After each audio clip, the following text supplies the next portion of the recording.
This episode originally aired on December 16th, 2022 on the Unethical Patreon. Our clients today are Lauren and Kenzie from A Scary State podcast. Go check that out. Third graders are curious and will go and search for things. They take shit out of your purse? No, but they do like take things off my table. What kind of inner city hell do you teach at? We have a friend who's going on a cruise with her husband. It's kind of like a late honeymoon type of thing. And she told us how they're going to Bermuda, and we know about the Bermuda Triangle. So freaked out about the Bermuda Triangle. We're trying to convince her not to go because of how dangerous it can be. So we need like evidence to give her. And we heard about you guys. We heard you look into strange, unusual, anything. And we have heard about planes crashing and ships sinking and people disappearing. Like, we need your help to let us know if she's going to be safe and if we'll have our friend when she gets back. Okay. I'm glad you guys came in here like that. Your voices sound very familiar. Do I know you guys from somewhere? It's funny you say that. We have a podcast. We do have a podcast. Wild. It's called A Scary State. A Scary State. Yeah, we talk about scary things in state. Are you Lauren and Kenzie? We are. Oh my god. Can you sign my tits? Obviously. Sure. I love your podcast so much. Rick, get over here. Lauren and Kenzie are here from A Scary State. Hold on, Richard. Can you all please get out of the bathroom? I've been using it, and everyone walked in here, and now I can't go.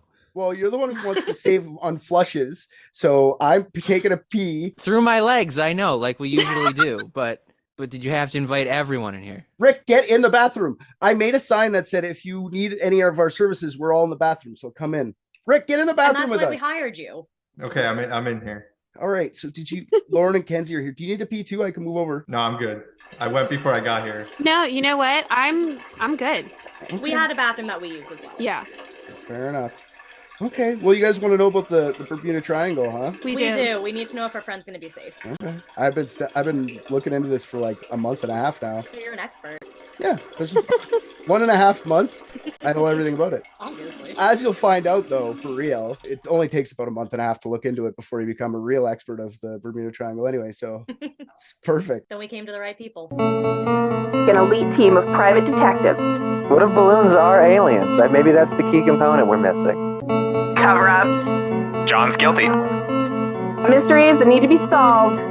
Maybe Mormons need mountains. Richard, shut up. So what do you guys know about the Bermuda Triangle? Let's start there. We'll start with our guests for the day. What do you guys know about the Bermuda Triangle? It's a triangle. Okay, that's fair. Located between the Carolinas, Florida, and Bermuda. Correct-ish. Bad things happen there. Things disappear. Okay. People go missing. Boats sink. That is our knowledge. That's the generic knowledge. What do you got anything, RJ, for this? You know anything about? I'm hearing the Beach Boys song in my head right now, and I'm upset about it. Okay. Yep. Maybe. Okay, I have a solve already, but we can keep going. Oh yeah, by the way, if we didn't tell you that, we just make up the solves at the end, so it doesn't really matter if you have a. Whoa, all right. Don't lump me in with this bullshit solve thing. But you're the exception and not the rule, and that's what's fun about it is I shit all over our show, and you're there doing the intense hard work, which I also then shit all over. But... Yeah, and I'm also pretty sure I already figured it out, and let's just say the Russians are definitely involved in this one. Okay, cool. All right. So what do you know there, Mr. Smarty Pants, about the Bermuda Triangle? No, I actually think it's a bunch of bullshit because I've been trying to figure out why it's a triangle to no like real avail, except for people just making it up. It definitely should be a different shape. There's got to be more area there, more coverage. Okay. We're thinking square. That's my stance. It's definitely okay. Here's what when I was a kid, I remember hearing about this. I don't know where. Like it's just in my memory from being a kid. Yeah. You heard about it a lot in elementary school, and then you never hear about it again. If you guys don't mind, how old are you guys? If you don't mind me asking. 27. 27? 28. 28. So you guys are a little younger. So you guys, I'm like 39. Just a little younger than me. Well, a lot younger, but my point is over a decade. Well, this is the thing. When I was a kid, that's what I'm saying. It was like more popular than it is now. I don't think. I've never talked about the Bermuda Triangle in my classroom. Oh yeah, I've only heard about it when I was younger, and then you never hear about it again. You don't introduce that in third grade? Yeah. No, that's not part of the geography unit. Plan Yeah. this episode. Yeah, Yeah. right. That'll be great. But we all definitely heard about it. We all definitely have some sort of belief in it, right? That there's lots of ships that go missing or planes that go down or whatever. Absolutely. And then I remember thinking about it. I forgot about it for a long time. And then I started thinking about it as an adult. And I feel like I didn't hear about it for so long. I just like kind of remembered about it. And I thought it was kind of horseshit because like I haven't heard about this since like the 90s. Like it hasn't been around anywhere. I don't know what's going on. What the fuck happened to it? You've been gone too long, my friend. So we're going to talk about it. Perfect. I dug in and my Googling did not let me down. So my first Google search was I typed Bermuda Triangle, and the first Google like autofill option that popped up was like Bermuda Triangle, Mary Celeste. Oh. Yeah, because we did an episode on Mary Celeste. I listened to that episode. Oh, did you? Yeah, good. Yeah, Did you guys enjoy it? That's the real question. I did. Good. So I guess my computer remembered that I looked up Mary Celeste a while ago, and then right in my head right away, I'm like, what the fuck did I miss with the Mary Celeste? Because I didn't fucking come across Bermuda Triangle when I was researching, so I had to like look at that one first, and I did. We'll get a bit back to that later, but that was the first article I read. Okay, then I start reading, and then I'm like, wait, where the fuck is this triangle? Because like Mary Celeste, I'm very aware of that it got lost in like Portugal. Or Portugal, as RJ calls it, Portugal. So I'm like, where the fuck is this? So, well, the Bermuda Triangle, nicknamed the Devil's Triangle or the Hoodoo Sea, which is I find fun, is a section of the Atlantic Ocean that is triangular in shape that goes from Miami, Florida to Bermuda to San Juan, Puerto Rico and back. So it goes out that We way. were so off with North Carolina. Yeah, we were not close with that one at all. Doesn't appear on any world maps. It isn't recognized by any serious cartographer. And when I wrote that, I was like, AKA Google Maps, because like, I don't know if there's serious cartographers left. We just have Google Maps now. It's not an official region of the Atlantic. It's just a nickname for a place. Then I start to find out in reality, the triangle is actually very undefined. So you're kind of right too, Rick. It's not really like I've seen the size being 500,000 square miles or 1.3 million square kilometers for the smart people in the world. But I've also seen double that size. But even at 500,000 square miles, it's basically the size of Peru. So that's like a pretty big section of the ocean. Yeah. That's a lot bigger than I thought it was. Yeah. I don't have a concept of the size of Peru in my head. Yeah, in all honesty, I don't either. It just sounds Yeah. It's not a large country, but it's still pretty large for a spot in the ocean. okay, valid. Well, actually, I would say opposite. It's kind of small for a spot in the ocean. Really, the ocean's fucking huge, right? Like, I don't know. We really have no concept over here. That's what I mean. Like, you're both right to me. I don't even know what Okay. shape Peru is. South Africa. It's a little bit smaller or bigger than South Africa. So, like, if you can think of South Africa, How south we talking? Africa is South Africa. So not the same shape wise, but it's about 2 Texases. yes. Ah. Okay. All right. See, this is what we lean on Rick I for. forgot. I have to make it very American. Yeehaw! Yeah. It's Right. Texas. I don't appreciate how you act like Canadians are westernized and centralist to the Western culture either. Heck yeah. Let's put down some Canadians for once. Oh, yeah. Thank you. For Yep. once, that's all they fucking do. Yep. It's a small part of the ocean, but it's pretty big in general. It's almost exactly the size of Ontario. So fuck you for not using that, Richard.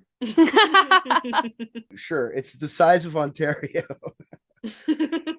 So the term Bermuda Triangle didn't appear in the modern lexicon until an article entitled "The Deadly Bermuda Triangle" for Argosy magazine in February 1964. That's so recent. Yep, I thought it was like ancient history. they try to make it ancient history, but we'll get to it. Author Vincent H. Gaddis claims that the Bermuda Triangle was a strange part of the sea where hundreds of planes and ships frequently disappeared without a trace, and cited many known and unknown disappearances of ships and planes in his article. He took his article and turned it into a book a year later, and he outlined many different disappearances. So he kept adding to it. Gaddis claimed that since we started recording ship and plane movements, there have been over, like I said, 1,000 ships missing and planes, which that's a lot. Wow. That is a lot. Yeah. So it seems like a lot. before I start talking about Gaddis's book, more contemporary mysterious happenings in the triangle, I wanted to get the first account of the triangle. So I went back as far as I could with my Google machine. I said, what's the first Bermuda Triangle thing that happened? And the first real mysterious event that I could find at the Bermuda Triangle was about a month before Christopher Columbus first sailed across the Atlantic to first discover America. He sailed the ocean blue in 1492. In 1492, yeah, that's the year. How's that going in third grade right now? Actually, we just spent today learning the real story of Thanksgiving and not the one that we've all been told. Interesting. There you go. Do you tell them, like, when you kick in someone's door and go plant in their house and say you discovered it's yours now? No, I said, why do you think we didn't hear about all the Native Americans? Because they're third graders, so I have to use the bubbly voice. Like, why do we only hear the colonist perspective? They're like, because they look bad. So, and I was like, yeah, they do look bad. At least the kids are smart enough to know that. That's good. I wouldn't go that far. Does that count as critical race theory? So now, like, someone like Ron DeSantis is going to kidnap you in your home at night? Yeah. Someone might go home and say to their parent that they learned the real story of Thanksgiving, and I might get in trouble. But at this point, fire me. I really don't care about this job that much. No, cool. Yeah, fuck those people. Mm-hmm. Fuck you and your children. But yeah, no, they're not that smart. They think that dinosaurs and people about the same time 1,000 years ago. So their concept of time is not there. Cool. Yeah. That's great. It's about as strong as my concept of the size of Peru. Maybe I'll put it a better way then. So on September 15th, 1492, about a month before Columbus kicks off European colonialism, fucking off the indigenous way of life forever, he was sailing uncharted waters in the Bermuda Triangle. This day... I bet he didn't disappear. Right, I was thinking that. No. This day, as outlined in the book The Diario of Christopher Columbus's First Voyage to America, written by Spanish historian Bartolomé de las Casas, Columbus and his crew experience a weird and mysterious event. De las Casas writes in his book, quote, "They sailed that day and night 27 leagues and a few more on the route west. On this night, at the beginning of it, they saw a marvelous branch of fire fall from the sky into the sea, distance from them 4 or 5 leagues." Now, a goddamn league. I hate sea shit. Thank you. I was really going to wait for the explanation. A league is like a knot. I hate knots. I find that stupid way to measure things. And a league's a different way of measuring things. Neither of them make sense to us. Yeah, a knot. What was it again? They tie. It's how fast they can tie a knot around the. I can't remember what the fucking stupid. A league. A league is the distance someone could walk in 1 hour. That's how long a league was. Okay, but what I can walk and what she can walk, because she's way shorter than me, is very different. That's why it's dumb. So it's been boiled down to like 3.5 miles, 5.6 kilometers. That's a lot. Everything in life is just made up. Yeah, well, at that time it would have been like what like a good-looking, land-owning white guy can walk in 1 hour. Yes. Yes. Actually, he probably made someone go walk for him. Yeah, that's true. That's actually very true. However fast you can walk, slave. That's how long a league is. Yeah. So the branch of fire. They saw a branch of fire hit the ocean. Did they have lightning back then? What was that? Lightning wasn't invented till the 1800s. My God, we did Tesla already. So the day before, they had actually a weird incident as well. So De las Casas also writes that the compasses on Columbus' ship were not reading north correctly the night before.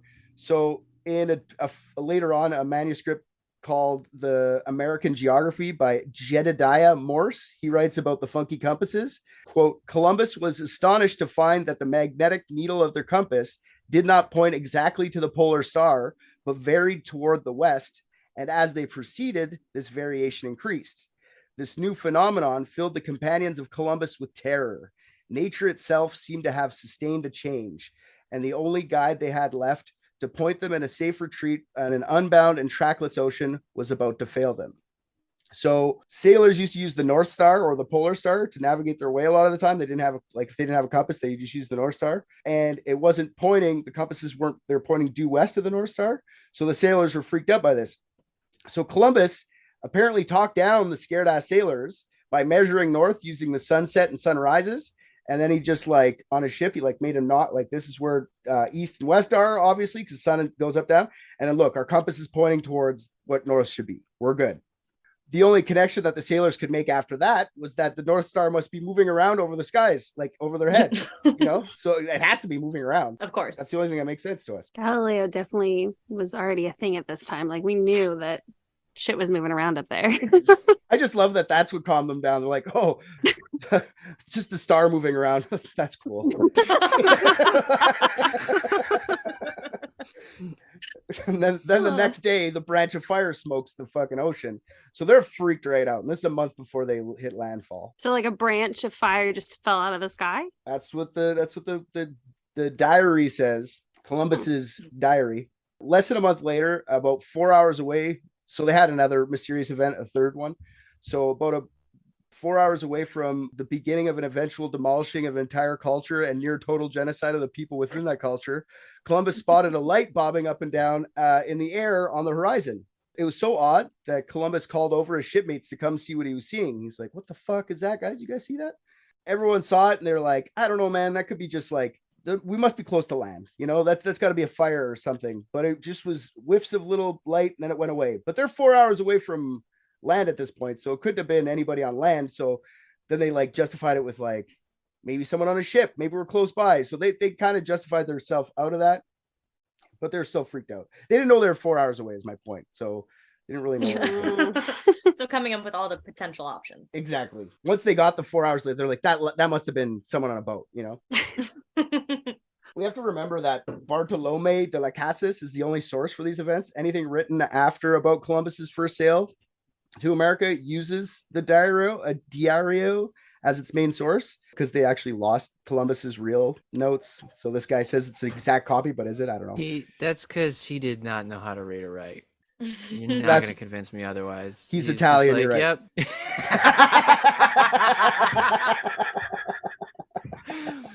How dare you? Italians can read and write, just not well.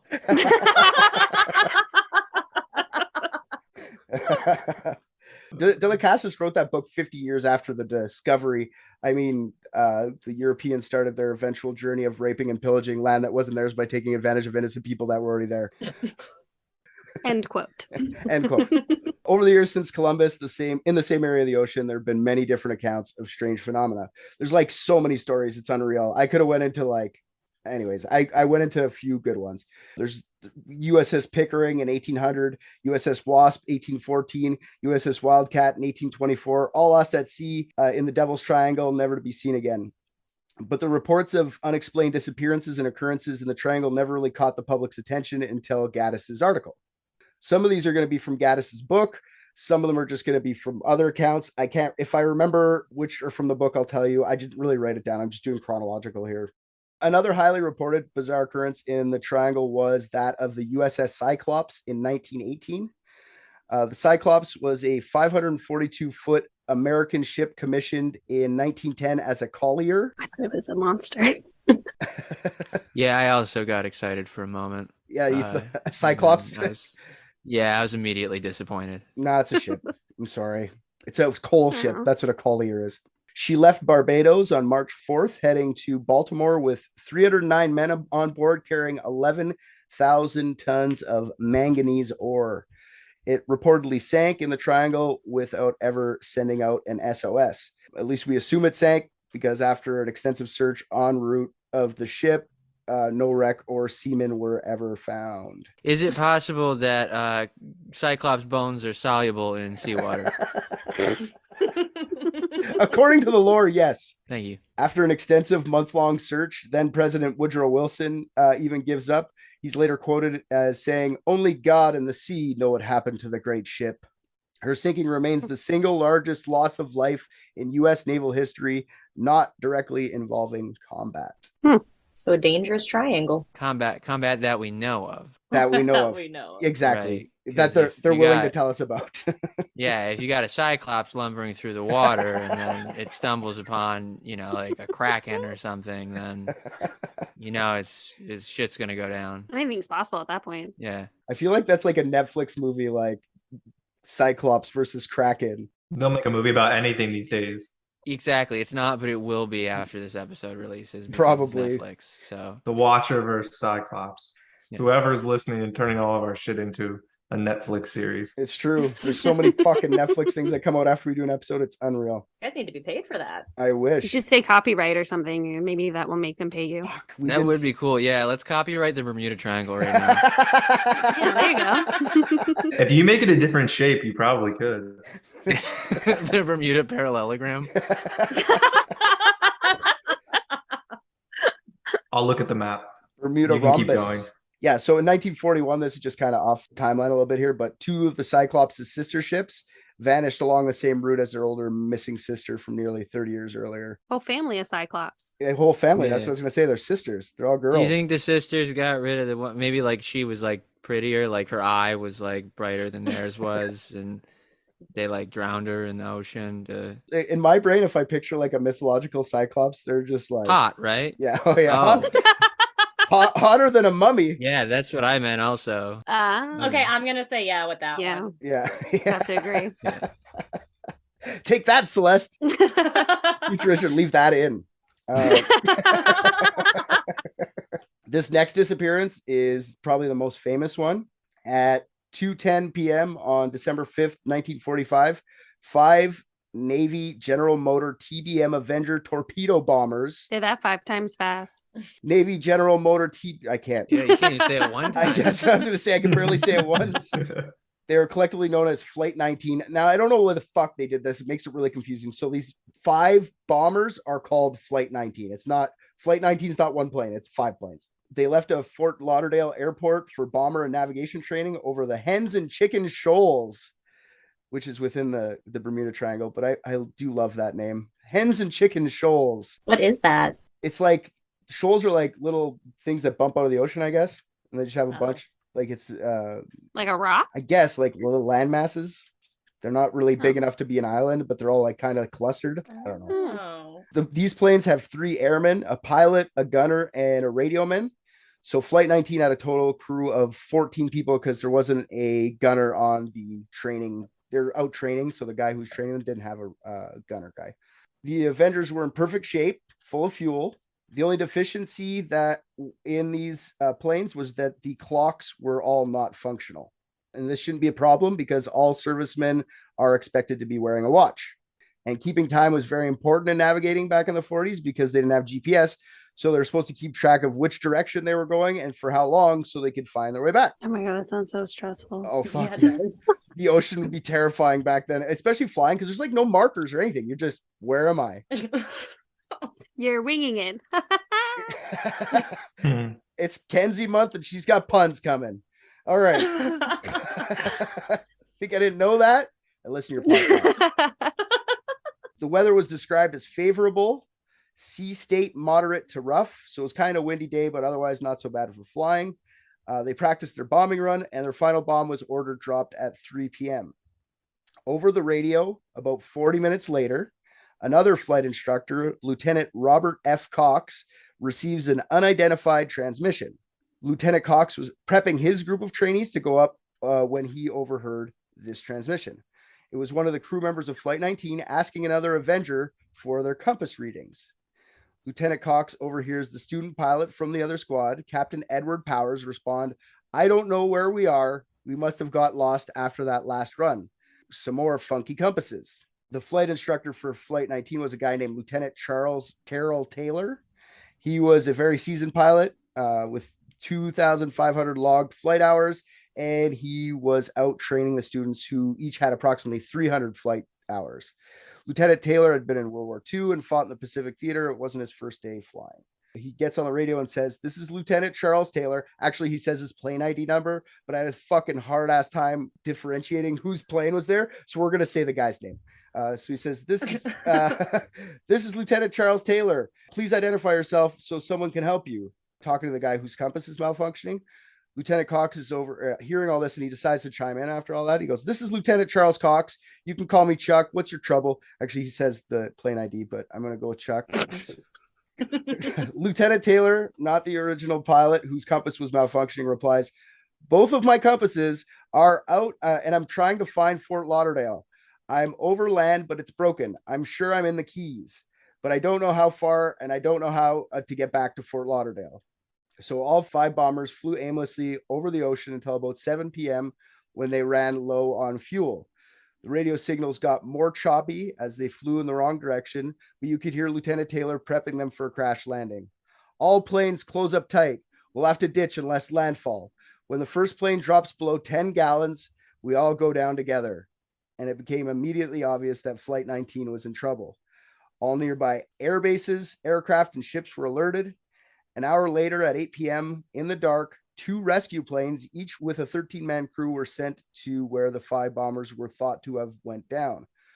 One of those rescue planes also disappeared without any trace. Oh, damn. After a massive weeks-long search, the Navy gave up looking, stating it was, quote, as if they had flown to Mars. Wait, I'm sorry. Every single one of these planes was gone? All 5 of them. One rescue plane came back, couldn't find them. The second rescue plane disappeared as well. Huh.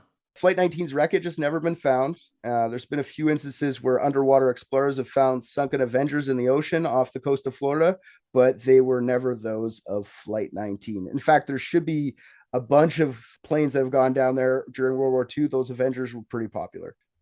Another plane was a DC-3 passenger. So this is a different one where it vanished on a flight from Puerto Rico to Miami on December 28, 1948. So this is a passenger plane. It's not military this time. On board, there were 29 passengers and 3 crew members. The weather was perfect for flying, and the pilot reported great visibility. 50 miles off the coast of Miami, she drops off the radar, and no one ever receives a distress signal.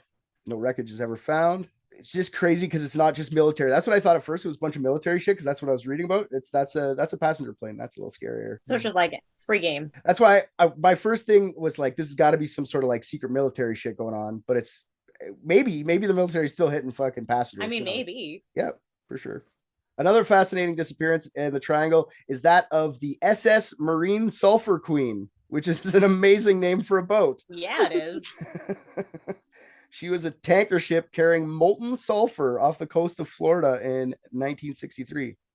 The Sulphur Queen and her crew of 39 were lost at sea, never to be heard from again. These are all, I only mentioned that one because I like the SS Sulphur Queen's name. Like literally the only reason. These are all before the area was coined as the Bermuda Triangle by Vincent Gaddis. This is the ones that he's kind of mentioning in his book. I think his article didn't mention a lot of them. Just this book did mention all those ones. So there's been more since that, though, like the story of the Witchcraft, which is it was a 23-foot luxury yacht owned by motel owner Dan Burak. Dan Burak took his friend and Catholic priest Patrick Horgan off the coast to look at some slow down. Yeah. Let us take these things in. All right. First, you're like a boat named Witchcraft. Yep. That's one of the most like classic dad joke names for a boat. And then you tell me his name is Dan what? Burak, the motel owner, motel owner with the most motel owner sounding name ever. Who can afford a yacht? Like what kind of fucking motel? Yeah. Yeah. Right. Yeah, Maybe it's Motel 6. See those everywhere. That's true. And then we've hit the penultimate detail, a Catholic priest. His best friend. I have all these details straight. Correct. Continue. Catholic priest name is Patrick Horgan. And here's even more of a kicker. Get the fuck out. Yeah, Patrick Horgan, Father Horgan. I wonder if he has an organ. There you go. We're fucking word playing it up tonight. Patrick Horgan. And they wanted to go off the coast of Florida that day, about a mile out, to go look at Christmas lights on the yacht. Oh, yeah, sure. What a life to have. What year was this? That one is, I didn't write down. I can look it up real quick. It's in the 70s, I believe. I think it's 70s. Fucking coke. So much coke. Definitely picking up drugs, doing drugs, dropping off drugs. I was thinking like, boop-a-doop-a-dop-bop-bop. Let's go touch each other's penis. Oh, I mean, yeah, no, they were definitely gay, but they were doing blow while being that gay. didn't need to be said. Yeah. That was implied. Fair enough. I go too far with these details. So they only went about a mile out, and they were out for about an hour. So at about 9 p.m., they radio the Coast Guard to tell them that they'd hit something. But Burak tells them, don't worry, it's not that bad. We just need a tow. And Burak didn't sound stressed. His voice was steady. He informed the Coast Guard that he had flares and that he'd shoot one off to help the Coast Guard find where they are. The Coast Guard... I have flares. Oh, okay, well, I mean, like, we'll find you. Yeah. You want me to shoot off a flare? I'll shoot a flare off. We can both shoot flares. Yeah, let's both shoot flares.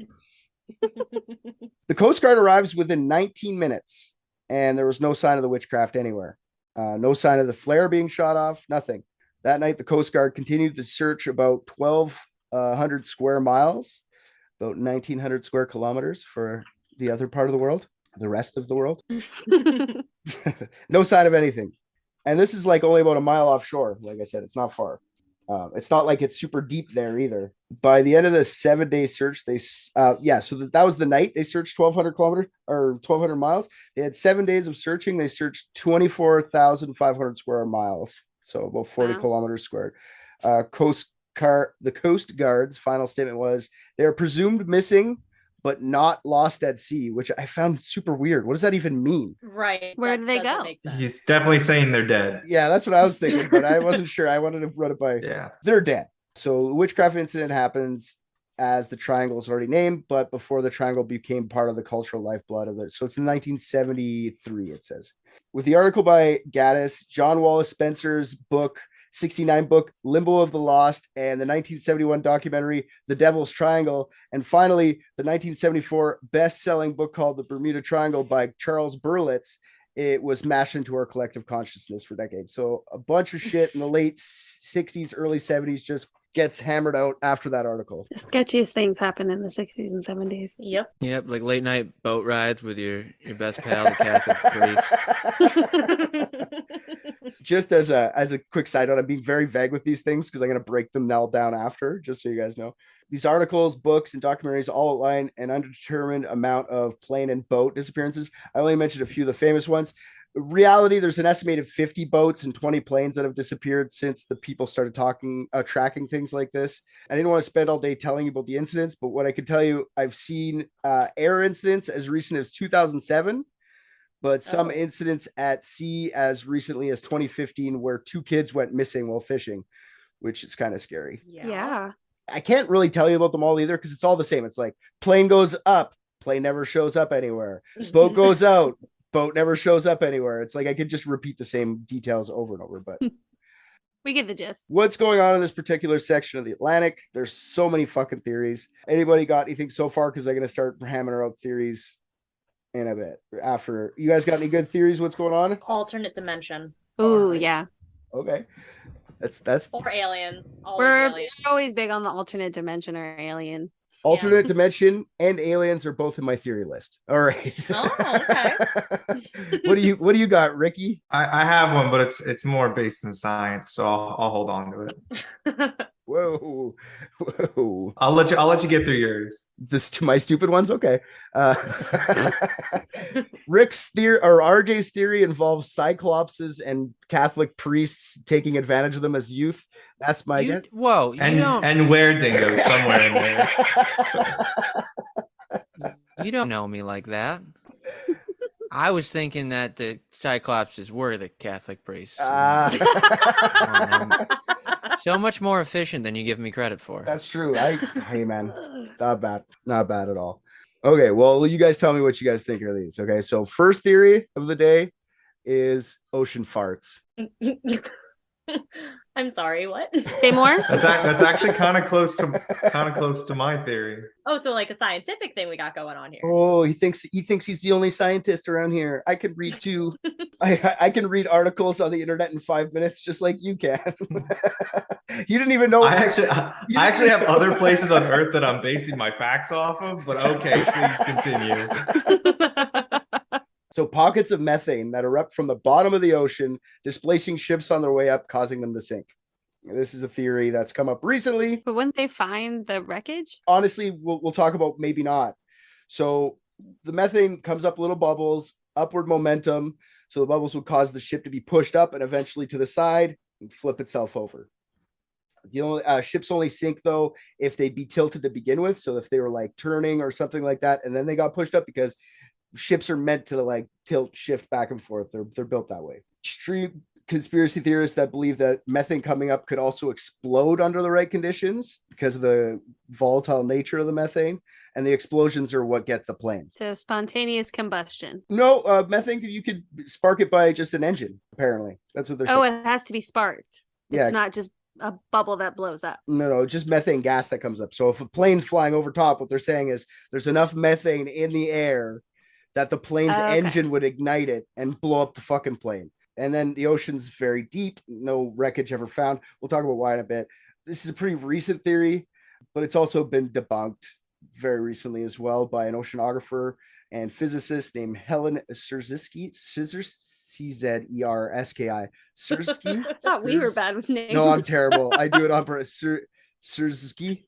While the theory sounds sound, it doesn't make sense once you start to dig a little deeper. Ships are built to prevent from being tipped over. Like they have airtight pockets on the bottom of the ship that don't let it get too top heavy to flip. I don't know. I don't understand ship design, but that apparently is a thing. You could smash ships with giant waves now and you can't really knock them over. Maybe back in the day it would have worked, but like the ship's still going missing to this day. It's like nearly impossible to flip over a ship. Like you'd have to purposely. Yeah. Oh, you see those TikToks of the sailors like sliding in the inside Down the ships? what? Oh. On like TikToks, like have you ever seen the sailors? I thought we were talking about a different kind of sailor. That's all. Sorry, my children have TikTok. I don't have. I wish I've seen like there's like the ships where they do like work and stuff on it. Like an oil rig? Maybe. Yeah. But do they flip over? Is that what you're saying? The whole ship flips over? No, the sailors will slide as the boat rocks. Yeah. So the boat's still upright, but they're sliding all the way around. Yeah, for sure. Yeah, and that's what the lady's trying to say. Like, it's like boats, you can't it's hard to, unless you breach the hull or something, it's like nearly impossible to flip a ship. You'd have to like push it over. Like you'd have to get two other things to flip it. You know, it could do that. Ooh, let me guess. Cyclops. Yeah, two very big angry sister cyclopses, yeah. And if the methane would bubble up, it would just be like a bigger wave hit the side of the ship, and ships are built to take waves. If methane did sink ships, it would be a rare occasion. But the methane exploding and taking down planes is absolutely ridiculous. Once it hits the air, it like disperses way too much. There's not that much pockets of methane getting cracked up from the mantle. So yeah, outrageous theory. But it was like 2015 this was come up with, and like by 2016 the lady was like, nah. Oh. Yeah. Hey, it was good for a little bit. Yeah. All right. We'll do some stupid ones. Next theory. Atlantis. That one wasn't stupid. That's like the least stupid of all these. Atlantis. Atlantis. Okay. Yeah. Oh, I just watched a documentary yesterday about lost ancient civilizations, and he was talking about Atlantis. I watched that one too. It's got Michael J. Fox in it, and it takes place like sometime in like, I don't know, like the 1900s or something. They go down there. They do a lot of funny voices. I like all the characters. One of my favorite documentaries. He was the voice of Milo. Yes, I know that. That's why I said it. What did you learn about Atlantis? Because maybe you can fill in some gaps on this theory because it's fucking dumb. So this guy has this theory that there was this lost civilization like before the documented first civilization. For sure. And so he's going all over the world and finding places like in Mexico, there's temples, but underneath it, they're like finding that there's something else down there besides what's just on top. And I think at one point he went to Atlantis, and it was like the same kind of theory. Like there's like a shark in the water, and no one can say like if the shark just appeared, like the land form of the shark, not actual sharks. I was gonna say, there's a shark protecting Atlantis? I didn't know that. That's awesome. No, it looks like a little cookie is like cut out in a shape of a shark, and it's on the ocean, and it's just there. And what they think is that over time, it was a bigger landmass. And then when the ice age happened and all the ice melt and the sea level rose, that's what made it disappear. It sank it. Yeah, because I've always known Atlantis as like super advanced past civilization that fell into the ocean, lost for all time. We'll never find it again. I think I learned that's like anti-Semitic or something.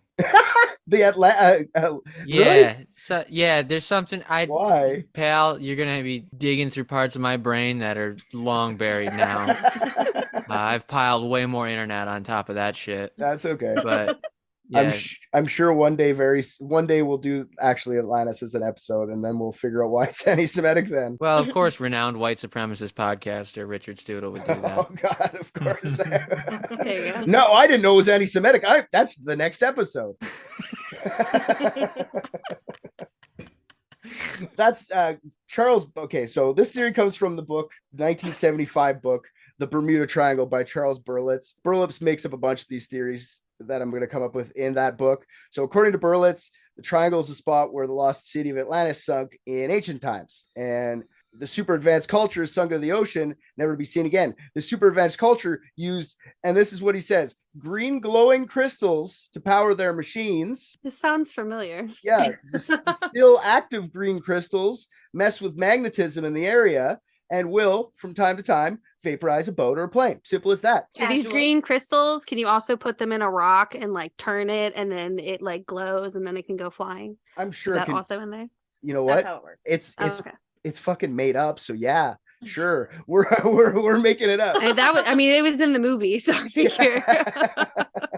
Were they smoking the crystals before the theory was made up? Green crystal, like a little bit of weed after your meth. I got you. I feel you. I feel you. I see what's going on there. Is there any proof of this? No. Does it matter? No. This theory's been added to by many people over the years, not just Berlitz. Like fucking so many people have tacked onto this, and it's complete stupidity. So I'm not going to go further into it. But it's the green crystals. Fucking with the magnetism, guys. The green crystals. Got it. Did they explain that? No. Did they just say it's green crystals? Yes. Am I okay with that? Yes. Is there a way to counteract the crystals, like an anti-crystal? Now you're thinking. That's what the Cyclopses are for. Go get those crystals. Nice. So the next one's another Berlitz one, another Charlie Berlitz theory, the portal theory. Ah, yes. This is what you guys said, right? You guys said a dimension, alternate dimension. Oh yeah. Either portal to another time or dimension. Maybe it's a black hole.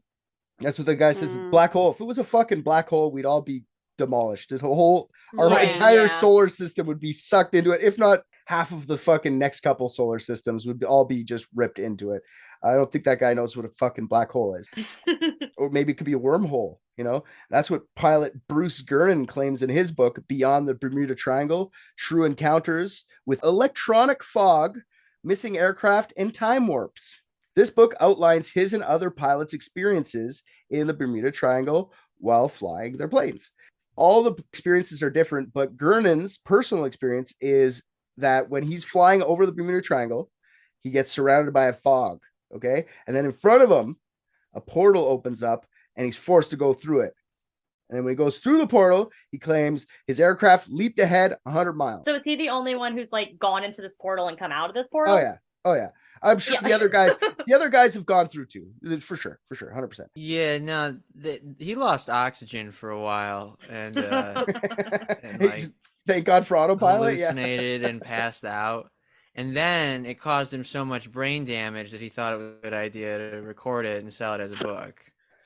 Well, you're sorry, RJ. I'd like to just discount a few things that you just said there. Okay, so he starts this whole story with the cliche of "I didn't believe in time travel or teleportation until it happened to me." So I was like, I'm on board now. Yep. Okay, so he also said you can't really call it time travel if you only go forward 100 miles. Well, it's your time. You're traveling in time that way. That's not time. That's distance. Distance. 100 minutes would be one thing, but 100 miles, you're just. What's he measuring against? Google Maps? Because Google Maps could just be wrong. Guys, slow down. Remember, he's brain damaged. Lay off of him. No, what I was gonna say, if his trips end up like that, I want to be a part of them because that just sounds like a great fucking time. That would be. I don't know what kind of green crystals he's doing, but let's do them. That's Delta 15 green crystal. Yeah. Also, he says he documented what happened and he memorized every detail of that flight. So whatever he wrote in that book is 100% correct. Of course. This dude's definitely a liar because it's like pretty well known that if people have to memorize their story, it means that it's not true. So Or they have too many him details. just kind of outing himself by being like, I memorized it. I know every single detail. I agree with you, but for a different reason, but for the fact that he's a pilot and I don't respect him for some reason. I don't like how people are like, It's never been the same since they landed one on the Hudson. No, I agree. Well, I guess they've landed them worse places.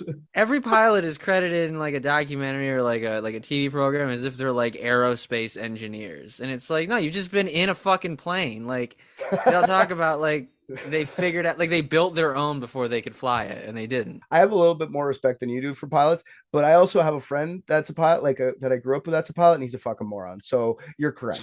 Yeah, no, it's thank you. This is fucking bullshit. I mean, primarily, do I disrespect them because I'm colorblind and can never be one? Maybe, but at the same time, I also There's think some they're history dumb. there. Yeah. He puts forth many theories as to why the portals are opening, including secret Navy bases, Atlantis again, and amongst others, aliens with no proof, just his memorization skills. A portal or wormhole. Is there any proof that he's wrong? Exactly. Prove I'm wrong, man. That's what I like about conspiracy. If you can't prove it wrong, I'm right. Right. Exactly. Somebody did record some proof of him being wrong. It's called All of Science and History. Reality, otherwise. I'm sorry, sir, but you theoretically, time travel and portals are in fact able to happen. So, Did you say what year this happened again? this is in the 90s. This guy, Bruce Gernon. Untrustworthy name, untrustworthy decade, untrustworthy profession. The portal / wormhole / black hole / whatever the fuck that theory is very appealing. I could see like it's an appealing theory to like the conspiracy theorist because it gives you an explanation as to like where did everything go? Right, exactly. Oh, it went through a portal. So I see why it's appealing. That's why you can't find anything. I bet it's in like deep space somewhere. Yeah, just floating around. But we also don't need to like create a portal because there's a lot of the ocean that we don't ever explore. And I think the Bermuda Triangle is like the deepest part of the ocean out of anywhere. No. So I feel like that's where it could go. The Mariana Trench is the deepest part of the ocean. How many leagues we talking, pal? What was the league again? I 3.5 miles. The Mariana Trench is the deepest part of the ocean. That we know of. all right. Well, then Bermuda Triangle is second. Or Yeah. third or fourth, whatever other one's the name. It's definitely deep. I read somewhere that said it was deep. All the scientific proof we need. Yeah. I didn't write down a number. I didn't think anybody would contest it. All right, Mr. Gernon. This is what happens when you're talking to a teacher. Unprepared. Did you memorize that or what? When I taught fifth grade, we have to teach about oceans, and so we talk about trenches, and the Mariana Trench is the deepest part of the Yeah, ocean. for sure. That I was talking about Rick memorizing his fact. Oh, I was gonna say that makes no sense. Like, no, she's a fucking Google search engine in her brain. And I My bad. completely anything you're gonna throw out, Kenzie, I'm gonna be like, yeah, you're right, because you're a teacher and I don't want to get fucking sent to the office at all. And she does that. teachers know everything. I sent my kid to the office today. to drink your tiny liquor bottles. Everybody has detention right now. Go away. All of you leave. Miss Kenzie's Yeah. having a hard day. Who wants a bathroom pass? Hanging them out. So here's another good theory that I find fun is ancient underwater beings that aren't Atlanteans, like giant squids, Like Cyclops? like Cyclops, like Cyclops. I didn't even know those were underwater until today. I thought those were mountain bearing creatures, but no, they're underwater guys. Mountain bearing? You heard me. Do you mean dwelling? Yeah, that's what I meant, but I said bearing. I know. It sounds like they're giving birth to mountains, which does sound like a Greek fable of some kind. It does. That's Yeah. something like a Cyclops could do. They can do anything, apparently. The giant squid thing came up in this again, like it did in the Mary Celeste. Like giant squids are fucking scary, actually. They have been Oh, yeah. known to attack ships and can be huge. The biggest recorded one was 43 feet long, 13 meters for the rest of the world. That's fucking huge. That's gigantic. Huge. Like, that's scary. Why it's called a giant squid. Yeah, it is. So they've been known to attack ships. Can they sink giant tanker ships? I'm going to go with no, but maybe. But I really 100% know that they can't snatch planes out of the sky. You know what I mean? Like, I don't think, like, can you imagine a giant squid just, you're flying your Like plane jumping along? out of the water. Yeah, just. Can I imagine it? With ease. Yeah. Yes, absolutely. So maybe it was like a fucking Sharknado. I don't know. Maybe it's something like that. Or even a merman, you know? And I say merman, not as a patriarchy kind of thing, but just like mermen are statistically more likely to harm others than mermaids. So, Well, unless it's a siren. that's true. Sirens. Ah, yeah, sirens, the Eileen Wernoses of the sea. Oh, Elaine Warnos, you poor lady. Yeah, so that's the, I just wanted to say the merman thing. So the giant squid thing did come up a lot, but I mean, what the fuck is a giant like, I know giant squids are dangerous and actually scary and do shit, but like to this frequency and to airplanes, I'm sorry, I don't think that's a Right, thing. yeah. What about Maybe they stack on top of each other. They're working together. They're just making a giant net. Wear like a trench coat and just stack on top of each other. Ooh, don't mind me, just a giant man walking through the ocean. Apologies if I bump your plane. Yeah, fuck whatever I was gonna say. That was great. Sorry. I didn't get too far into the next theory because there wasn't lots. It was just said in one thing I was reading, so I have to bring it up. This part of the ocean is haunted. Yeah. By whom? Not sure. Why they're haunting? Like, what? I don't get it, but cool. Maybe all the people that disappeared are now haunting so they can have more friends, so they take others with them. That's Ooh. something. But like, where's the ships going? They're taking the ships with them? Like, haunting usually doesn't work on inanimate objects, does it? Is there? Do I have a chair in my house that's haunted? Like, my chair's just like living in torment, you know? I mean, potentially. I think when they're trying to communicate, sometimes they can move things. We've had a light flicker. Oh, yeah. Ooh. Oh shit, you guys are haunted. She's haunted, yeah. Yeah. I might have a ghost in my apartment. I'm not sure, though. I've named him Albert. Ooh. We did the Ouija board with my kids, and we have a ghost. We have a guy named Quinn. He's in our house, apparently. Oh. Quinn? Quinn. Nice. He hasn't done anything but talk to us through a Ouija board, so cool, I guess. Those things Do you scare work me. at should the ask Apple Quinn about the Store Bermuda and, like- Triangle. There was too much going on. I couldn't understand either of those questions. I asked if your ghost worked at the Apple Store. I don't know what Rick said, but he's He unlocked my SIM card for me. It was very nice of him. The next series, Aliens, which was your other one, girls. So Most logical one, I Yeah. think. Always. yet another theory coming from the Bermuda Triangle book by Berlitz. He proposed it, but man, oh man, have people expanded on it. Aliens have been the ones tormenting the triangular waters for as long as humans have been sailing them. Some conspiracy theorists call it the Oceanic Area 51. Ooh. clever name. Yeah. When you say aliens, do you mean like off this planet aliens, or are you talking about like talking cows that might like live underwater there? Talking cows. Oh, yeah, those underwater talking cows. I Yeah. thought you were going with like people trying to get into America from. Oh, Me too. I was like, wait, like was it that? I Talking cows was left field. You did it, man. Good for you. Delta 19. Wouldn't that just be like an alien too, though? Like a talking cow is a potential like. I don't know what this is. The problem is if they live under the water, are they an alien? Because wouldn't they just be terrestrials? We're mislabeling them, and it's kind of fucked up because it's 2022. Well, okay. Sorry, I don't want to. I want to So be. you know how you call an alien extraterrestrial? It's Yeah. because it's off of this planet. Okay. I'm sorry. I don't want Right? to offend the aliens. I get it. I understand. I've been thinking you're CIA for a long time. I've been thinking that you're a robot for a long time. Vampire, you're an alien, and I offended you, and I apologize. Now I know you're an extraterrestrial. I just said alien again, and that was genuine, like a mistake. I am sorry, sir. Now that I know. I don't know why you fall into this trap. He brought it up, and then as soon as you agreed with him, he made it a problem. He does this all the time. I just I play the comedy game. You called them aliens first. No. I was trying to get clarification. So I didn't even know this was a thing. Did you know an intraterrestrial is a thing?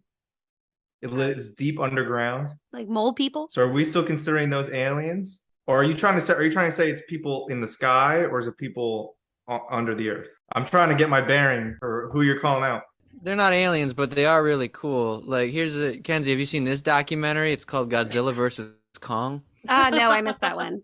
That's one of my favorite documentaries. That one, they go to the center of the earth. It's where all the monsters live, and then they come out, and then they fight. And I don't know what the city is, but they wrecked the shit out of it. I don't know how they ever recovered from that, but they got good footage of it. We'll have to educate ourselves. Yeah. Mm-hmm. Yeah. Here's what I'm saying. Here, I'll answer your question with this, Rick. Is it aliens or extraterrestrials or whatever? It's all made up. Okay. None of it is real. It's like, I wish it was aliens. It would be awesome. That we know of. That's It true. could all be true. And the government is telling us that we're crazy and it's made up. When in No. reality. No. You're talking to the wrong person. I completely believe in aliens. I completely believe in extraterrestrials. 110%. I do not believe this is aliens, is what I'm saying. Okay. Mm. They have better things to do with their time. Do you think one of the disappearances could have been aliens just capitalizing on this funky location? Could be. Maybe Honestly, some test subjects. okay, let's talk about Columbus expedition, okay? Remember the branch of fire that smashed into the ocean 4 or 5 leagues away from them? Some interpretations of the Diario claim that it was the opposite, that the branch's fire shot up from the ocean into the sky. So with this interpretation, it's maybe a spaceship flying out from the sea. Okay. Obviously. Maybe Atlantis is firing ships or planes over top. You know, maybe it's Atlantis under there just shooting. Oh, what the fuck is that? Just one warning shot, just a death pop. Maybe there wasn't a problem with the compasses and the North Star was moving around in the sky, or what the sailors thought was a North Star. It was likely a spaceship moving around. This is what people are saying. This is like shit that's going on the internet. Or the light bobbing in the distance. If Columbus and crew did see a light bobbing in the distance, was it a UFO? Maybe the Cyclops, Flight 19, and the Sulphur Queen, or any of the missing ships never actually sank. They could have all just been taken up into spaceships, like by the extraterrestrials to be studied, like the lost colony of Roanoke, like in some habitat. They didn't even know they're being taken. Columbus still thinks he's sailing, looking for his shipping lanes. You know what I mean? That would be the most incredible torture and so well deserved. Although he did stay. Agreed. He didn't disappear. It's like the fucking Flight 19 guys are just like doing constant bombing runs. Like, do we get to get off the ship yet, Colonel?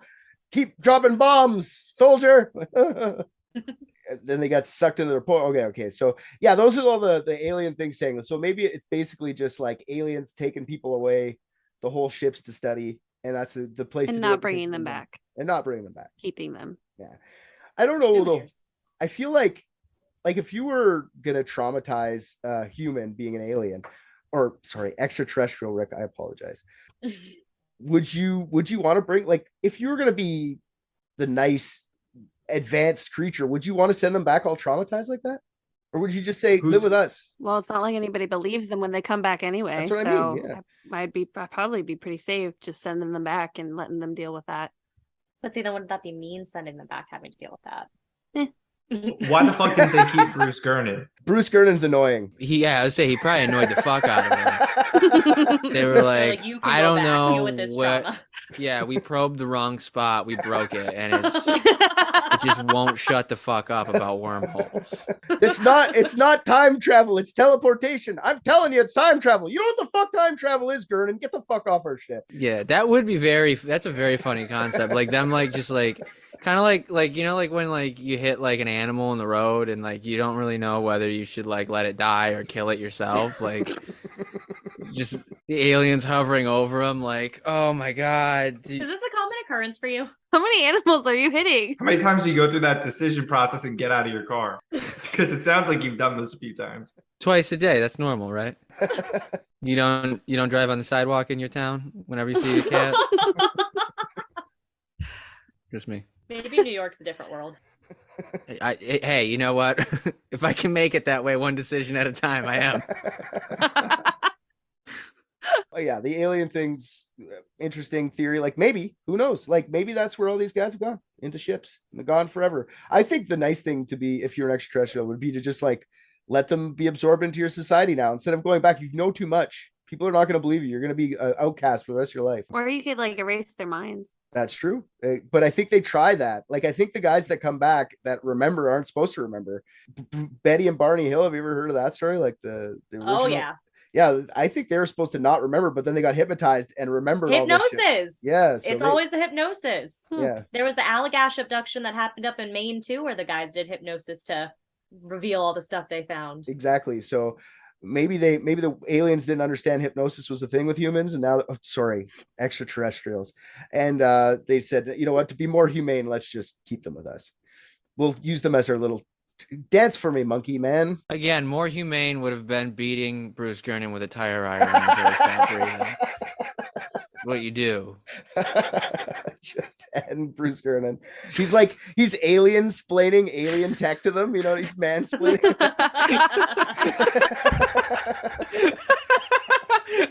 Oh God. I was really trying to keep a straight face. Just two aliens hashing out what to do with him on the fucking spaceship. Oh my God. All right, we have to move on, otherwise I'm gonna embarrass myself laughing at my own joke. All right, this is the last theory. This is the longest one. If you have anything you want to add in, that's maybe I'm gonna hit on what you guys have for a theory, but this is the last one, the longest one. Okay, here's the theory name for you, Rick. Nothing anomalous happens there. The Bermuda Triangle is manufactured mystery. I think it's a combination of manufacture. I think mine's a combination of manufacture, but also people are just fucking idiots.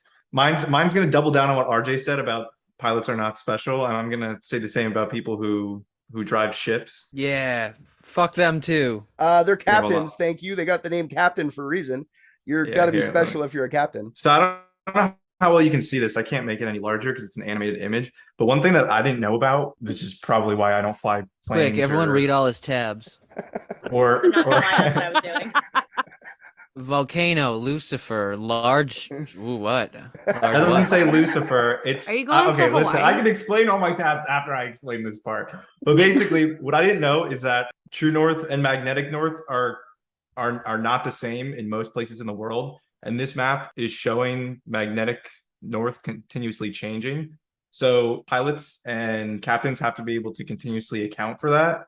But for a while, I don't know if it still is. The Bermuda Triangle was actually one of only two places on Earth where magnetic north was the same as true north. It's called the agonic line. We'll talk about it in a bit. Okay. So that's not the only piece of my theory, though. There's this. So yeah, you were reading my tabs. There's this volcano in Hawaii where it has so much. This is gonna be good. He's got to work his way backwards from his volcano porn. Yeah, there you go. It has. I'll work Lucifer in. Hold on. It has so much iron underneath it that Yeah, I know you will. You always make room for Lucifer. Hail Satan. it has so much iron underneath it that when they get closer with a compass, it'll start to spin. And the only reason it spins is because of the difference between the volcano and true north. But what they figured out is that there's nothing weird about the volcano. The volcano is actually, it held all of the iron underneath it when the poles flipped about 800,000 years ago. So it's actually showing what was the true north, at least as true as we know it. So what's probably happening is that there's some sort of iron sediment underneath, because we know that things are constantly moving underneath there because of all the methane bubbles and the sediment change. Nice. So essentially you're getting amateur people in planes and boats coming through this area where they already have to account for a weird magnetic change, or at least what they're not used to in navigation. And then you have these different pockets of metal that are, moving underneath the base, like the mantle layer of the Earth, essentially just completely changing their magnetic field nonstop. And I think people just get lost and slowly die very terrible deaths. But that does not explain why it said "come volcano." And then the luciferin has absolutely nothing to do with Lucifer. I was looking up a specific enzyme that occurs in worms to explain away Christopher Columbus's weird light thing.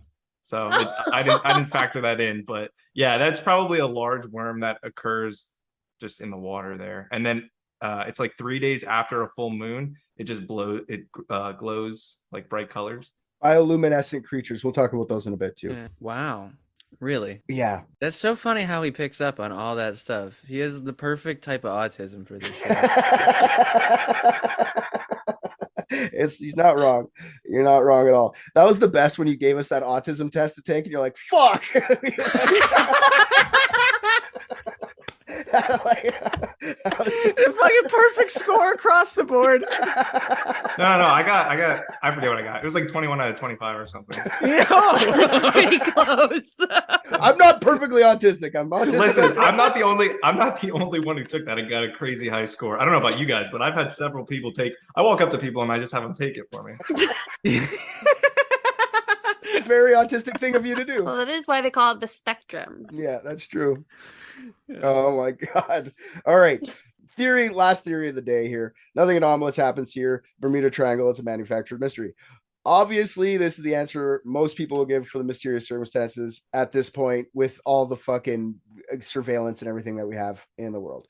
First of all, like I said earlier, the Mary Celeste had nothing to do with Bermuda Triangle. She's found off the coast of Portugal.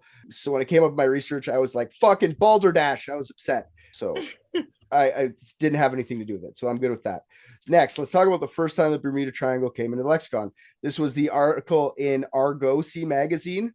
Well, let's talk about Argosy magazine. Argosy magazine was an old pulp magazine that was published between the years 1882 to 1978. The fact that this first appeared in a pulp magazine really changes how you think of the original story. Pulp magazines are defined as, quote, a magazine made with inexpensive paper and printing containing shocking or sensationalist text fiction by low-paid writers. If you just read shit like that, like it goes like in Argosy magazine, you're like, that sounds legit in a magazine. No, it's in a fucking bullshit tabloid. Is that where the name for Pulp Fiction came from?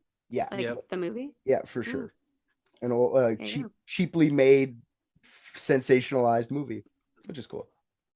Without knowing what Argosy magazine is, you maybe think that Vincent Gaddis wrote he had some validity to it, whatever he wrote. The whole eventual book about the triangle Gaddis would write originated from real stories of ships going down in that area, but the stories were sensationalized and sold as true so that the Argosy could sell more magazines. What I told you is basically what's in the story, but I'm going to go through step by step what the actual fucking story is with all the details in a couple seconds. So let's talk about Christopher Columbus thing for a second, okay? First encounter described the branch of fire. Branch of fire could be a lot of different things. Could just be a meteor, could be lightning. Sounds like a meteor to me.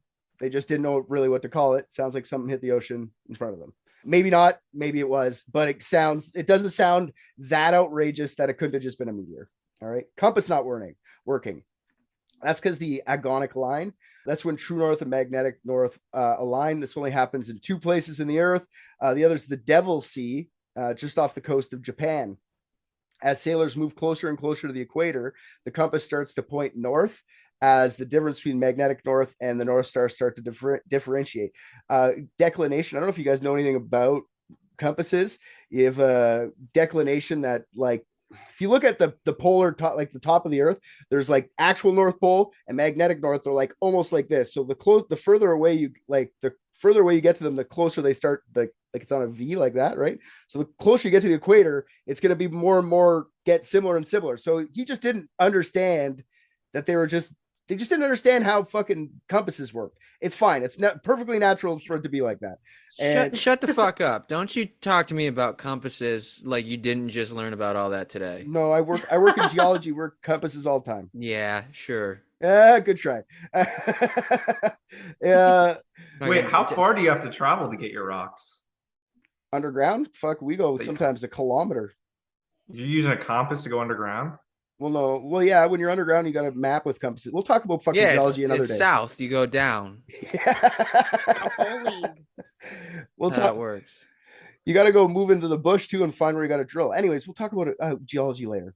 So the whole Diary of Columbus was written so long ago that I'm sure some creative license was taken. Like RJ said in previous episodes, we don't trust anything that happened before 1971. What was it? What was the year? Whatever year I'm feeling. 1492 when Columbus sailed the ocean blue. I feel like Columbus. Yeah, that definitely happened before 1971. Yeah. But like, if you're Columbus and you're gonna discover, you're gonna sensationalize that a bit. You're gonna make some shit up. That's I'm just saying. I don't know how much he made up, but you're gonna make some shit up for sure. I feel like he had plenty to talk about. I'm sure it was like there's a coyote walking or something. It's like a whole pack of coyotes. Like I'm sure there was truth in what he was saying, just not exactly what he was saying. I don't think coyotes live in the Bahamas. Not anymore. Not after Columbus was done with them. Not after Columbus stopped. They all got smallpox. He saw to that. What was the other one? Oh, the lights on the horizon. They're 4 hours from landfall. The Native American people could have just seen them, gone on some canoes, and like kind of sailed out to kind of see what the fuck that was in the far distance, or they were out there fishing or whatever already. It could be just bioluminescent creatures that were. I didn't list whatever the worm thing that he was talking about, but there's a whole shit ton of them that could have just been out there. It could be anything. It could be easily explained by today's science if they were writing down everything. I just don't trust writings from that far back, especially 50 years past writing from the diary of the guy who did it. I don't know. I'm just saying. Little sketch. Let's dispel some of we couldn't find any wreckage, therefore something nefarious is going on narrative from the conspiracy crowd. The Bermuda Triangle is roughly the same size as Peru, like I said, or Ontario. The Puerto Rico Trench, which runs through the Bermuda Triangle, has depths of approximately 27,000 feet. Now, unless you have David Cameron on your side, you're going to lose some shit in that area of the ocean. Not only gigantic in size, but deep as shit. Not to mention the Gulf Stream. The Gulf Stream travels along the western edge of the triangle and is most likely the reason the wreckage is never found. The Gulf Stream is about a 40 to 50 mile, 64 to 80 kilometer wide river within the ocean that circulates the North Atlantic Ocean at a maximum speed of 5.6 miles per hour, 9 kilometers an hour.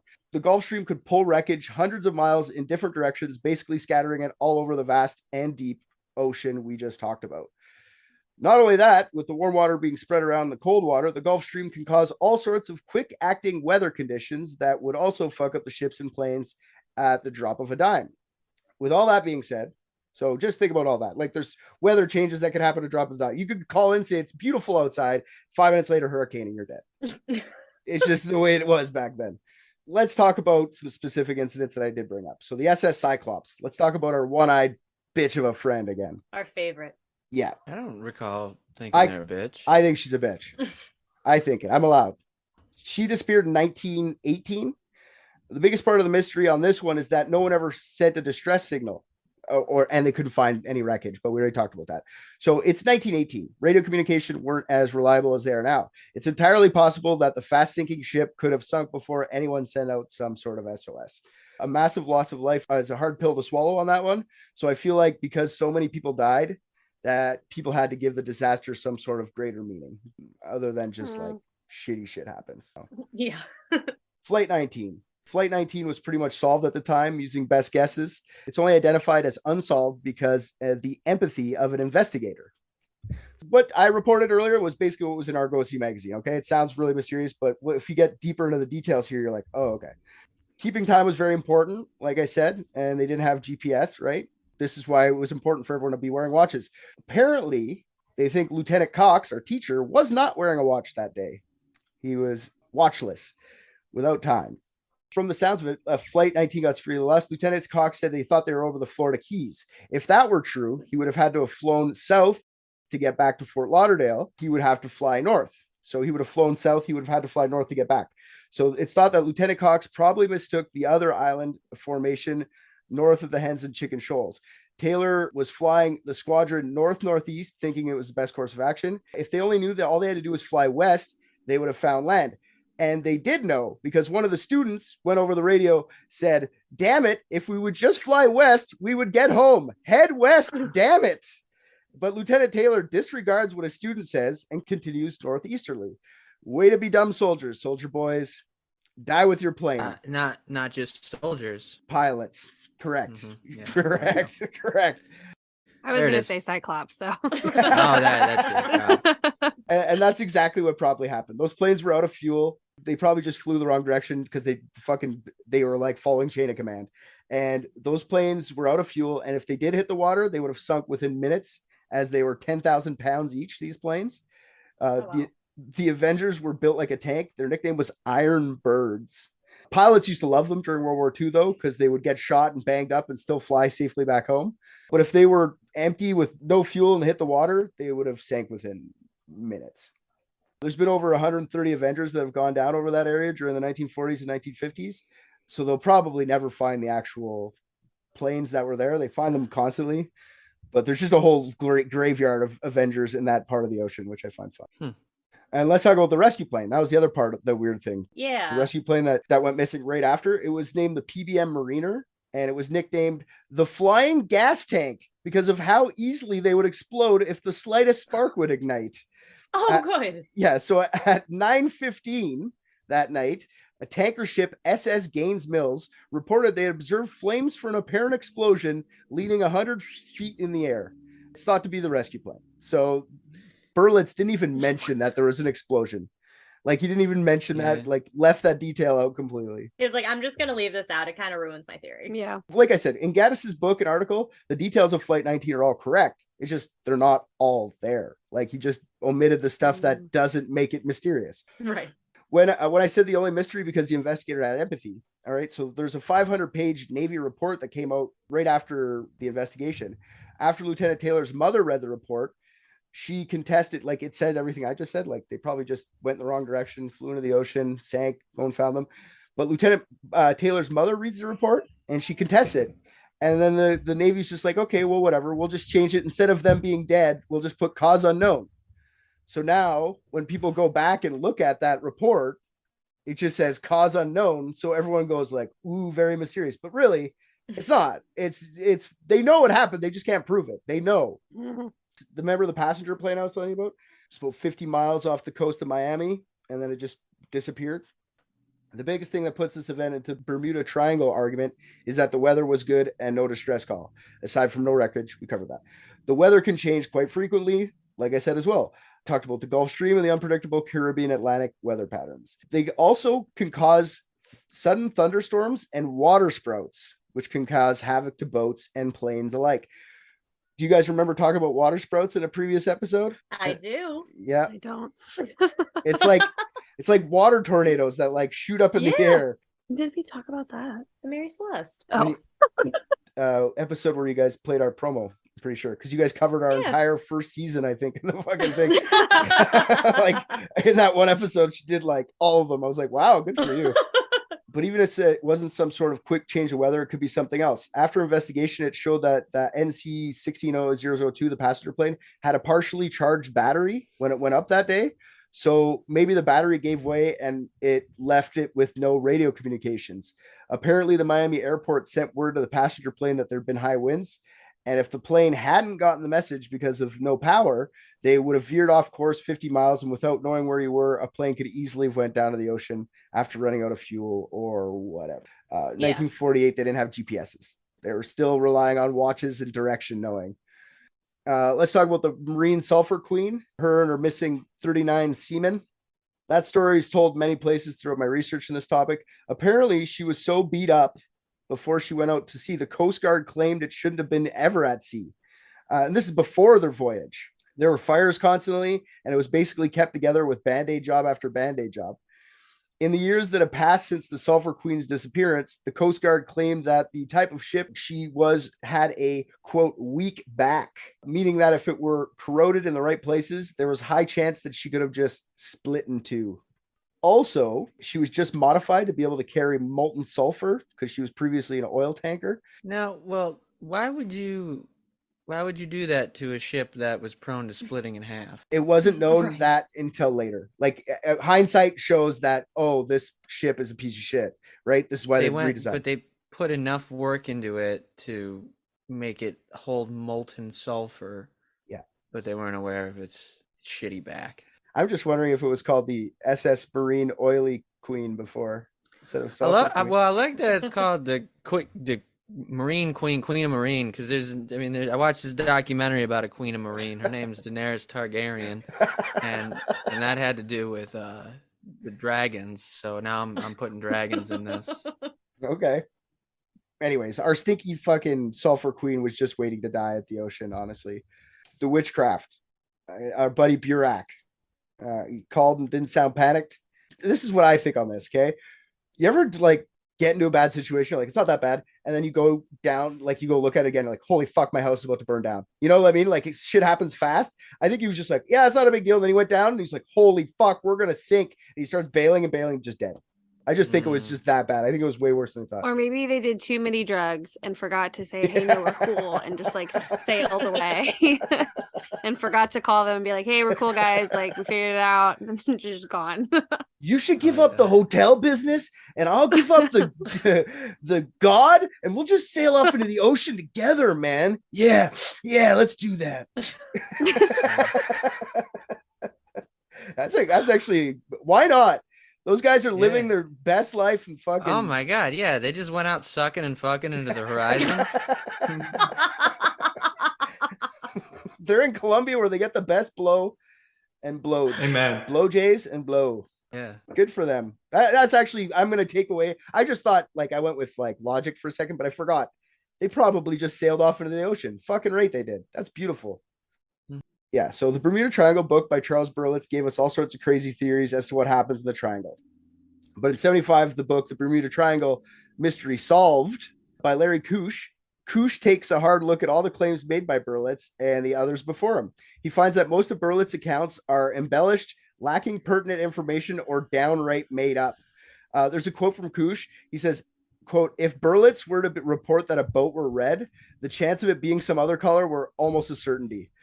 So he like just fucking hammers this guy. At this point, the Bermuda Triangle is such a joke that in 2013, the Worldwide Fund for Nature, which that used to be the World Wildlife Fund, WWF. Oh yeah. They changed their name, which I find hilarious because they had to they both changed their name. That's what I'm saying. They had to change their name because it wasn't wildlife wasn't enough. They had to like nature for it. So it's for like nature and wildlife, you know? So they fucking fought the WWE, which is like wrestling now, for fucking years to get the name WWF, and then had to change it later because they weren't making enough money. I fucking love it. That's awesome, dude. Yeah, fuck Vince McMahon. Yeah, fuck Vince McMahon for sure. Yeah. In 2013, the WWF identified the most dangerous waters for shipping worldwide. The Bermuda Triangle didn't even make the top 10 list. Damn, that's disappointing. Yeah, you ain't got nothing on the South China Sea and East Indies, according to the study. There be pirates out there. The Bermuda Triangle is one of the most heavily traveled shipping lanes in the world. In 2019, there were 6,100 and change merchant ships traveling around the world's oceans and waterways, not to mention the private yachts and military ships that are always out and about. In 2022, there are 24,000 commercially registered planes in the world, not to mention the private and military planes as well. With all that traffic, it is rare that either a ship or a plane sink or crash. And if they do, usually they're found within hours and everything is accounted for. I know mysterious disappearances still happen from time to time, like the Malaysia Airlines flight MH370. Amelia Earhart. And we already solved that. Go back. You'll see. We solved it. Okay.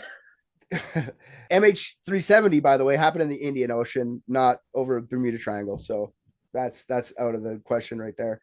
But like I said, after years of study, the Bermuda Triangle is no more dangerous than any other area of the ocean. In fact, it's less dangerous than at least 10 other places.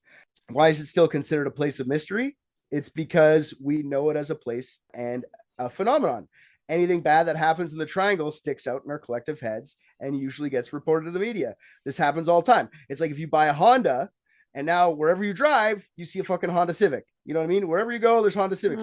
There were always Honda Civics there. It's got a name, actually. It's called the Bader-Meinhof phenomenon or the frequency illusion. What's Dunning-Kruger? I always confuse. Dunning-Kruger is when you think you're super smart and then you realize you're not smart. Like you think you know everything. That was an unfortunate turn of events. Yeah, wrong.